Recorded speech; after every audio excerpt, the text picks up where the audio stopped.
Assalamualaikum warahmatullahi wabarakatuh.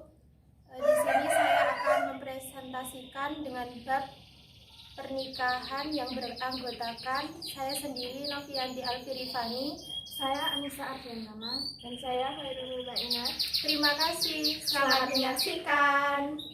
Penjelasan yang pertama yaitu tentang pernikahan. Pernikahan adalah akad yang menghalalkan antara laki-laki dan perempuan dengan akad menikahkan atau mengawinkan. Hukum pernikahan ada 5, yaitu yang pertama, sunat.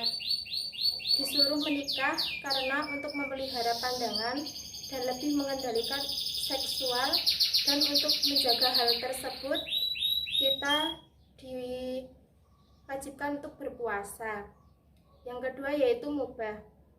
Boleh bagi orang yang tidak mempunyai faktor pendorong atau faktor melarang untuk menikah. Ketiga yaitu wajib. Pertumbuhan jasmaniahnya sudah layak untuk menikah, kedewasaan rohaniahnya sudah matang, dan memiliki biaya untuk menikah. Apabila tidak segera menikah, dikhawatirkan berbuat zina atau mesum. Yang keempat yaitu makruh. Pertumbuhan jasmaniahnya sudah baik untuk menikah, kedewasaan rohaniahnya sudah matang, tetapi tidak memiliki biaya untuk menikah, dan dianjurkan berpuasa untuk mengendalikan hawa nafsunya. Yang kelima yaitu haram. Hanya bermaksud untuk menyakiti, mempermainkan, dan memeras hartanya. Rukun dan syarat pernikahan. Rukun pernikahan yaitu yang pertama calon suami, yang kedua calon istri, yang ketiga ijab qabul atau ucapan penyerahan dan penerimaan, yang keempat wali, dan yang kelima 2 orang saksi.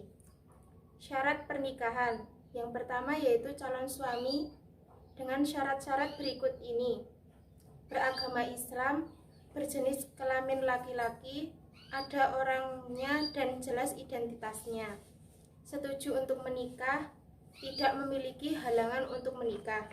Yang kedua, calon istri dengan syarat-syarat berikut: yang pertama, beragama Islam, yang kedua, berjenis kelamin perempuan, yang ketiga, ada orangnya atau jelas identitasnya, yang keempat, setuju untuk menikah, yang kelima, tidak berhalang untuk menikah. Yaitu wali nikah dengan syarat-syarat: 1. Laki-laki, 2. Dewasa, 3. Mempunyai hak perwalian atas mempelai wanita, keempat adil, 5. Beragama Islam, 6. Berakal sehat, 7. Tidak sedang berihram haji atau umroh. Syarat pernikahan yang keempat yaitu saksi nikah dalam pernikahan harus memenuhi syarat. Yang pertama, 2 orang laki-laki, yang kedua hadir dalam proses ijab qabul, 3. mengerti maksud akad nikah, 4. beragama Islam, 5. adil, 6. dewasa. 5 yaitu ijab qabul dengan syarat-syarat berikut. Yang pertama, dilakukan dengan bahasa yang mudah dimengerti kedua belah pihak, baik oleh pelaku akad dan penerimaan akad dan saksi. Kedua, ucapan syarat nikah harus jelas dan dapat didengar oleh para saksi. Penjelasan yang kedua yaitu tentang meminang. Yang dimaksud meminang adalah meminang atau khitbah adalah permintaan atau ajakan seorang laki-laki kepada perempuan atau sebaliknya untuk menikah. Hukum meminang. Dalam agama Islam, meminang seseorang yang akan dinikahi hukumnya mubah atau boleh, dengan ketentuan sebagai berikut. A. Perempuan yang dipinang tidak terkait oleh perkawinan, tidak berada dalam masa iddah talak raj'i, bukan pinangan orang lain. B. Cara mengajukan pinangan. Pinangan kepada gadis atau janda yang sudah habis masa iddahnya boleh dinyatakan secara terang-terangan. Pinangan kepada janda yang masih ada dalam masa iddahnya, talak bain atau iddah ditinggal wafat suami, tidak boleh dinyatakan secara terang-terangan. Penjelasan yang ketiga yaitu tentang mahram nikah. Adapun sebab-sebab yang menjadikan seorang perempuan menjadi haram dinikahi oleh seorang laki-laki dapat dibagi menjadi 2 bagian, yaitu A. Sebab-sebab haram untuk selamanya, sebab hubungan darah atau hubungan nasab, ibu, anak perempuan, saudara perempuan, saudara bapak, saudara perempuan ibu, anak perempuan saudara laki-laki, anak perempuan saudara perempuan. 2. Sebab hubungan mertua mereka. Mertua perempuan termasuk mertua tiri. Anak tiri jika istri ibunya telah dicampuri. Bekas menantu perempuan, bekas ibu tiri. 3. Sebab hubungan persusuan. B. Sebab-sebab haram sementara.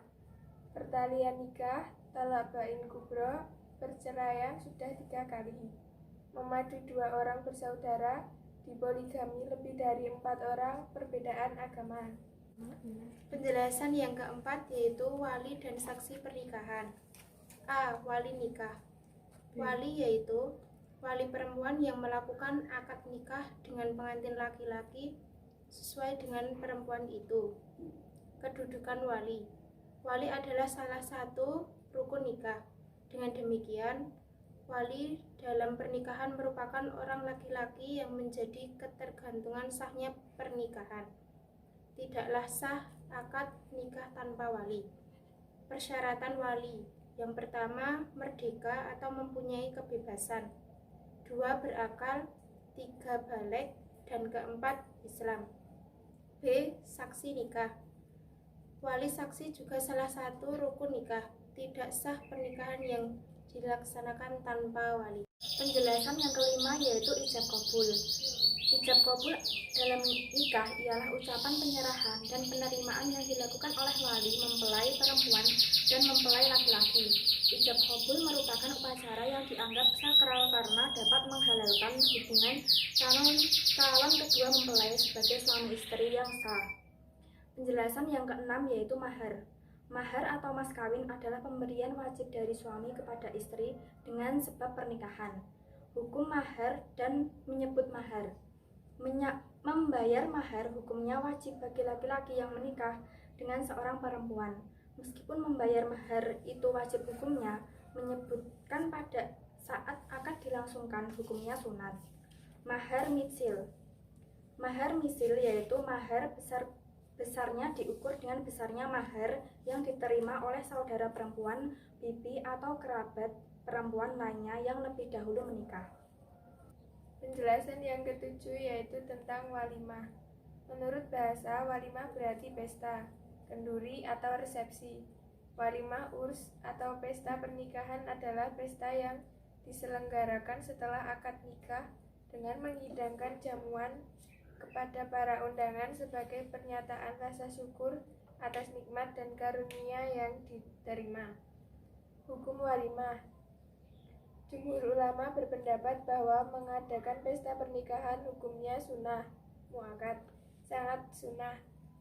Hukum menghadiri walimah. Menghadiri pesta itu hukumnya wajib bagi orang yang diundang. Penjelasan yang kedelapan yaitu macam-macam pernikahan terlarang. Yang pertama, nikah mut'ah, yaitu pernikahan antara laki-laki dan perempuan dengan menyebutkan batas waktu tertentu ketika akad nikah. Yang kedua, nikah syighar, pernikahan 2 jodoh atau 4 orang dengan menjadikan kedua perempuan itu sebagai mahar masing-masing.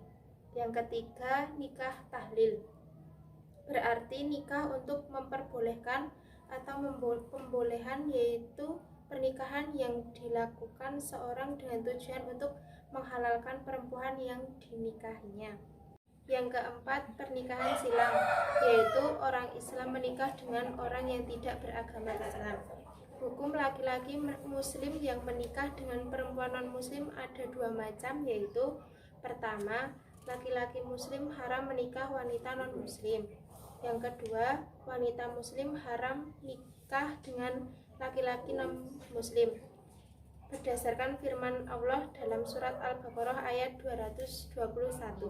Materi yang selanjutnya yaitu perceraian. Perceraian antara suami istri itu diperbolehkan, namun merupakan tindakan terakhir dan pekerjaan yang boleh, tetapi dibenci Allah Subhanahu wa Ta'ala. Di dalam Islam, putusnya pernikahan itu secara garis besar dapat dikelompokkan menjadi 4 macam, yaitu 1. Salah satu dari suami istri meninggal. 2. Khulu. 3. Talak. 4. Fasakh. Talak. 1. 1. Pengertian dan hukum talak. Talak artinya melepaskan ikatan. Dalam hubungan dengan ketentuan hukum perkawinan, talak berarti melepaskan ikatan pernikahan dengan ucapan talak atau lafal lain yang maksudnya sama dengan talak. Talak adalah hak suami, artinya istri tidak bisa melepaskan diri dari ikatan pernikahan kalau tidak dijatuhi talak oleh suaminya. Talak menurut hukum asalnya adalah makruh. Di samping makruh sebagai hukum asalnya, talak dapat menjadi wajib, sunat, dan haram karena alasan-alasan tertentu. 1. Wajib jika antara suami istri sering terjadi pertengkaran yang sudah diatasi dengan hakim atau wasit, juru damai, dari kedua belah pihak, namun proses perdamaian tidak berhasil mendamaikan lagi. 2. Sunat jika suami tidak sanggup lagi memberikan nafkah atau istri tidak dapat menjaga kehormatannya. 3. Haram jika talak itu diberlakukan dan justru perceraian akan membawa kerugian bagi kedua belah pihak. 2. Rukun dan syarat talak. Rukun talak ada 3, yaitu suami, istri, dan setiap ucapan talak. Bagaimana ulama ada yang menambahkan suatu rukun lagi, yaitu saksi. Syarat-syarat masing rukun tersebut adalah sebagai berikut. A. Suami yang menjatuhkan talak. Ada ikatan pernikahan yang sah dengan istrinya, balik atau dewasa, berakal, tidak dipaksa, atau keinginan sendiri. B. Istri yang ditalak mempunyai ikatan pernikahan yang sah dengan suami yang menjatuhkan talak, masih dalam masa iddah talak raj'i yang dijatuhkan sebelumnya. C. Ucapan talak. Talak dalam ucapan ada 2 macam. Sarih, tegas, yaitu kata-kata yang tidak dapat diartikan kecuali talak. Kinayah, sindiran, yaitu kata-kata kalimat yang dapat berarti talak, dapat pula berarti lain, misalnya seorang suami berkata pada suami. Talak dengan tulisan dapat dijatuhkan juga dengan tulisan, walaupun suami dapat berbicara. Talak dalam syarat hanya berlaku bagi orang yang dapat bicara, bisu, dan tidak dapat membaca dan menulis. D. Saksi. Sebagian besar ulama berpendapat bahwa saksi tidak diperlakukan dalam menjatuhkan talak karena talak adalah hak suami. Sebagian ulama berpendapat wajib adanya saksi dalam menjatuhkan. B. Hulu. Pengertian dan hukum hulu. Hulu menurut bahasa melepaskan. Dalam istilah fikih berarti menceraikan istri dengan ditebus oleh pihak istri karena hulu atau disebut talak. Tebus hukum hulu sama dengan talak pada dasarnya makruh, kemudian dapat berubah menjadi sunnah, mubah, wajib, dan haram sesuai dengan alasan yang merubahnya seperti orang yang lalu. Kedua, sebab-sebab diperbolehkan hulu. Apabila dikhawatirkan suami istri tidak dapat menjalankan secara makruf. Apabila istri sangat benci kepada suaminya karena alasan tertentu sehingga dikhawatirkan akan membuat istri tidak dapat menaati suami. 3. Rukun hulu. Yang pertama, suami yang baligh, berakal, dan atas kemauannya. Kedua, istri yang dalam kekuasaan suami yang belum diceraikan dengan talak yang boleh dirujuki. 3. Ucapan yang menunjukkan hulu. 4. Tebusan, yaitu suatu yang boleh dijadikan mahar. C. Fasakh. 1. Pengertian dan sebab-sebab fasakh. Fasakh adalah batalnya ikatan pernikahan antara suami dan istri akibat sebab-sebab tertentu. Sebab-sebab ini adalah 1. Sebab-sebab yang merusak akad nikah. Pernikahan telah dilaksanakan dengan sempurna, lengkap dengan syaratnya, tetapi di kemudian hari diketahui ternyata perempuan ini adalah mahram suaminya. Pernikahan telah dilakukan dengan sempurna, lengkap dengan rukun dan syaratnya, tapi kemudian hari salah seorang dari suami atau istrinya keluar dari agama Islam. Suami dan istri pada mulanya sama-sama musyrik, kemudian suami masuk Islam dan istrinya tetap musyrik. 2. Sebab-sebab yang menghalangi tercapainya tujuan pernikahan. Terdapat penipuan dalam pernikahan, misalnya seorang laki-laki mengaku orang baik-baik padahal ia fasik, atau seorang perempuan mengaku gadis padahal sudah tidak gadis lagi. Suami atau istri diketahui mengidap suatu penyakit atau cacat yang dapat mengganggu hubungan rumah tangga antara suami dan istri. Suami terlalu miskin sehingga tidak dapat memberi nafkah terhadap istrinya. Menurut sebagian ulama, pernikahan tidak boleh difasakkan karena suami miskin. Suami hilang, suami dihukum dengan hukum penjara 3 tahun atau lebih. D. Idah. 1. Pengertian ialah masa menunggu tidak boleh kawin yang diwajibkan kepada perempuan yang dicerai oleh suaminya dan ia sudah dicamburi, atau pernah yang ditinggal meninggal oleh suaminya tapi sudah pernah dicamburi atau belum. Perempuan yang dicerai oleh suaminya dan belum dicamburi tidak perlu mempunyai idah. 2. Macam-macam idah. Idah istri yang dicerai dan ia masih biasa haid lamanya 3 kali suci. Idah istri yang dicerai dan ia sudah tidak haid lamanya masa idahnya 3 bulan. Idah istri yang ditinggal wafat suami, lama idahnya adalah 4 bulan 10 hari bila ia tidak hamil. Idah istri yang dicerai dalam keadaan hamil, lamanya sampai melahirkan kandungannya. Idah istri yang ditinggal meninggal dalam keadaan hamil. Rujuk. Yang dimaksud rujuk adalah rujuk berasal dari bahasa Arab, bentuk masdar, kata kerja yang dibebankan, maknanya kembali. Dalam istilah fikih berarti kembali kepada ikatan pernikahan dari kata raj'i yang dilakukan dalam masa iddah dengan cara-cara tertentu. Istri yang ditalak dalam talak 1 atau 2 setelah habis masa iddahnya tidak dapat dirujuk lagi kecuali melakukan akad nikah baru karena sudah jatuh talak bain seperti diterangkan dalam bab sebelumnya. 2. Hukum rujuk. Haram apabila rujuk pihak istri dirugikan seperti keadaannya lebih menderita dibandingkan dengan sebelum rujuk. Makruh apabila diketahui bahwa meneruskan perceraian lebih bermanfaat bagi keduanya dibandingkan keduanya rujuk. Sunnah apabila diketahui bahwa rujuk lebih bermanfaat dibandingkan meneruskan perceraian. Juga sunnah hukumnya rujuk yang dilakukan oleh suami yang mentalak istrinya dengan talak bid'i.